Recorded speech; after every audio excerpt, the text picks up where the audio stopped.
Heard of historic LF last alert speeches, right? Yes, sir. Okay. I was Do gonna you make intend to be one? No, I was going to make a joke about the one that you mentioned when you first came up here, but... Good call. I mean, I want you to say what you need to say, but there's always All right, so... Hi, everybody. It's fun times. So I decided that I was going to start off with something like a joke, because ultimately, if you don't listen to anything I say, you'll at least leave with a good joke. So a bear and a rabbit are taking a shit in the woods, and the bear turns to the rabbit and goes, "Excuse me, do you have trouble with shit sticking to your fur?" And the rabbit goes, "No." So the bear wiped his ass with the rabbit. Gosh dang it. awesomeness factor or not? Well, yeah, okay, so we got like 4 or 5. Who's going to retell that one? Yeah, that's not even a third.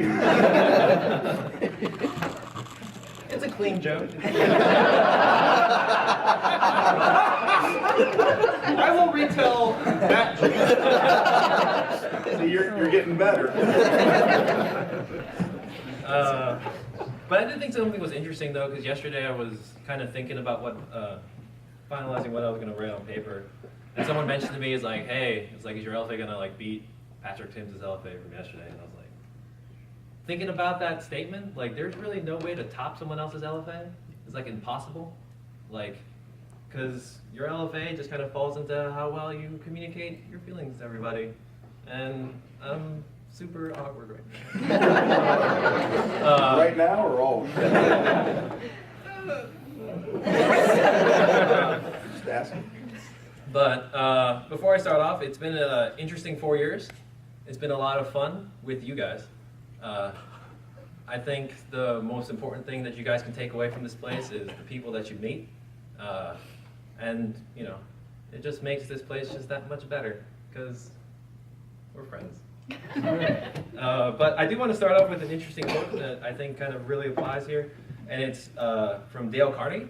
And it goes, "Many people think that if they were only in some other place or had some other job, they would be happy.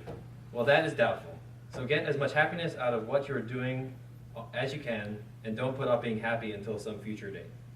So I think that the odd thing about that is that when you come up here, people always divide into 2 different types of groups. It's the groups that absolutely hate this place, and to the no end will hate it, no matter what good things happen. And there are those people who love this place, who will defend it to the death. And it's kind of weird, because you kind of get either closed-minded in either way. So just know that even if you hate this place, there's a lot of good things that you can find that are outside. Like, again, it's not like the idea of, like, you know, spend all your money to go trip to other places. But the city of Minot isn't horrible. Like, you know, it's innovating. There's new stuff going on. There's Five Guys. I've never.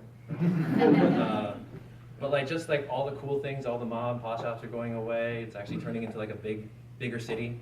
So, you know, take advantage of that and go out and have fun. I was just thinking also, like, certain things that were like said up here. I think one of the more interesting things is the comment that life isn't fair. I think that while it's a true statement, that doesn't prevent us from being excellent to each other, and ultimately, you know, treating each other with a certain level of respect that we could be. Oh man, this is... The thoughts that I had sound so much better before you say them out loud. But yeah, so... Keep track of this is like a commander's call. So, yeah, so just remember, like, just treat each other well, because, like, in reality, like, if it wasn't for, like, your friends, this would probably be really, really sad, because you'd be so isolated in your own little house, snowed in, and cold. But, otherwise, I also got, like, you know, make sure you party on, dude. Like, you gotta enjoy this place while you can. Go find your friends, go out, have some fun, grab some drinks, 3 to 5 in a week, you know.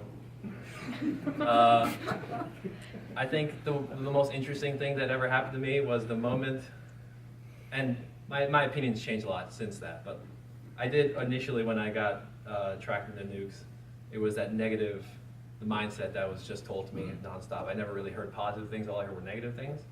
So when I first got it, I think I just went home and slept that entire day away. And before nukes, I think I spent my time being like, why would I drink beer when soda tastes so much better?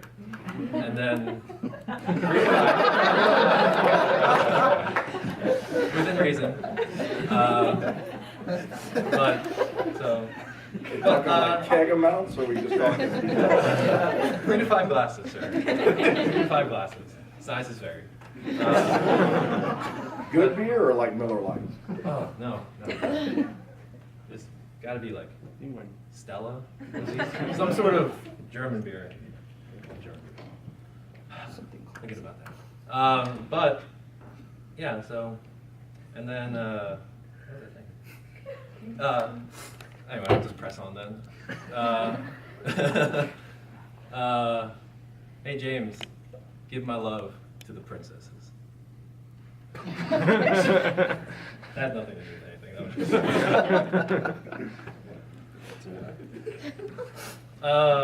I think also like one thing that was really interesting that happened this past year was that a lot of problems, I want to say, were somewhat brought on ourselves by ourselves just because we didn't check ourselves before we wrecked ourselves. And I think that one of the more important things that you need to do before you say things to leadership is the house principle. Like, you should probably throw that idea out to somebody else, diagnose it, kind of come up with good ideas, think of all the possible ways that they're gonna like come back at you, and have like responses.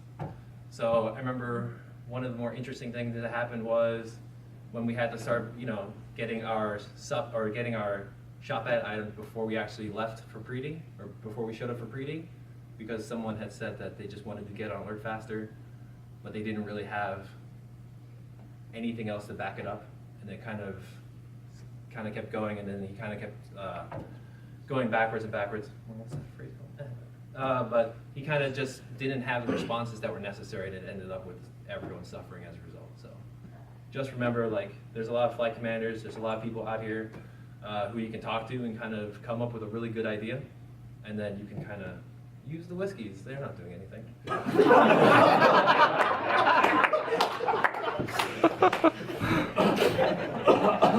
Okay. But, and then He's from your own damn squadron.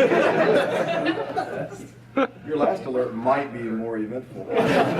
I saw some of the FIP comments, and I thought they were pretty funny. I will say though, ultimately, like as of right now, for us right now, this job isn't worth a lot of gray hairs, because like you guys are awesome. Like you're gonna like ultimately, if the situation happens and we do have to do something important, you're gonna do perfectly because you're awesome. Like there's nothing else to say about that.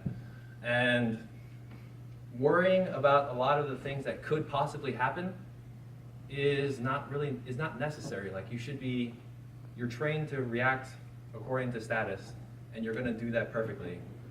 So why would you put on unnecessary burdens on yourself? And I find a lot of people up here are really stressed, and you can just kind of let that go because, again, like you're gonna be fine. Like you're gonna do things well. Like, and that's really all I have to say. Like, enjoy. Like, okay. And then I guess I like other stuff like kind of talking, well, it was mentioned yesterday, but make sure that you can laugh at yourself and laugh at this job. And it's not to disrespect yourself or disrespect the job, but there's a lot of things that happen, a lot of things that you don't understand, and ultimately you'll never understand why things are happening the way they are. So don't stress yourself about it. Just laugh at it, have fun, because ultimately if you can't laugh at yourself or laugh at your work, then you're not kind of embracing it, and you're not. Wow, my words really. I didn't do so well in English in school. But yeah, so sorry. Other than that though, like that's all I got for work. Other than that, all I gotta say is like, one thing that you can do to make this place so much better is just join a gym. Because when I look at y'all, you're all beautiful. You're all beautiful. I set that up. I've been thinking about this joke for a while. I was gonna be like, look at yourselves. You're beautiful. But no, you should really join the gym because because when you're in the middle of the night on your commander shift and you have nothing else to do, and the mirror's right there. You've never done. It's such an ego boost, and it's just kind of like you're tired and you're like, "What's up?" It's great. I would like for you all to try that. If you run on a treadmill, try to pick the one in front of the piece of glass in the middle of the night. Just check yourself out running. It's great because you're looking at yourself and it's like, oh, I look like shit. And then you start running better. But yeah, so that's all I really got. Just try to have some fun. So, all these other ones are empty.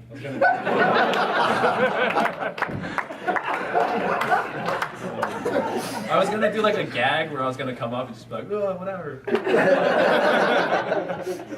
All right, that's all I got. Yeah.